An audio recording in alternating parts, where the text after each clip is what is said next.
নমস্কার বন্ধুরা, আবারও চলে এলাম আপনাদের সঙ্গে আমাদের প্রতিদিনের দুপুরের রান্নাঘরে এক নতুন পর্ব নিয়ে।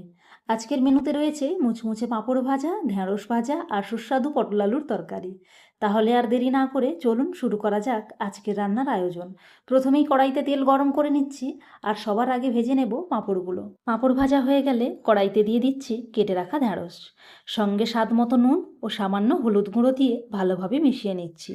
এরপর ঢ্যাঁড়সগুলো নেড়ে চেড়ে কড়াইতে ঢেকে রাখছি কিছুক্ষণ, তারপর খুলে আবারও ভালো করে নাড়াচাড়া করে নিচ্ছি যাতে সব মশলা সমানভাবে মিশে যায় এবং ঢ্যাঁড়সগুলো সুন্দরভাবে সেদ্ধ ও ভাজা হয়।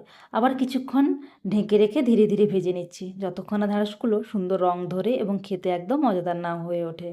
ঢ্যাঁড়স ভাজা হয়ে গেলে এবার শুরু করছি আজকের তরকারির প্রস্তুতি। কড়াইতে আরেকটু তেল দিয়ে গরম করে নিচ্ছি, তারপর দিয়ে দিচ্ছি পটল। সুন্দর রং ও স্বাদ আনার জন্যে পটলগুলো ভালো করে ভেজে নিচ্ছি। ধীরে ধীরে পটলের গায়ে সোনালি আভা ফুটে উঠেছে, যা তরকারির স্বাদকে আরও বাড়িয়ে দেবে।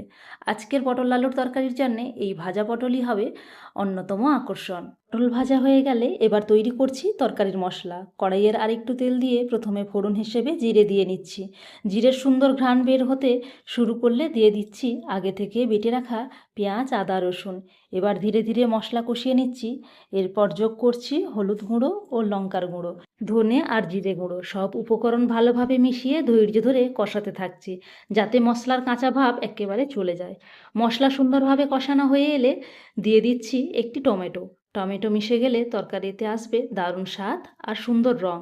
এখন সব কিছু একসঙ্গে ভালোভাবে কষিয়ে নিচ্ছি আর ধীরে ধীরে মশলার ঘ্রাণে ভরে উঠেছে পুরো রান্নাঘর।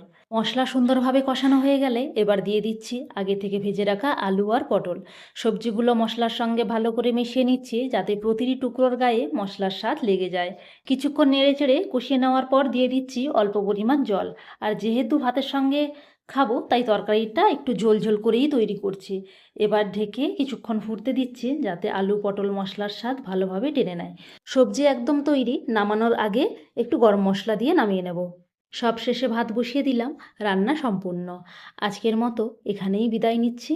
সবাই ভালো থাকবেন, সুস্থ থাকবেন। আবার দেখা হবে নতুন ভিডিও নিয়ে।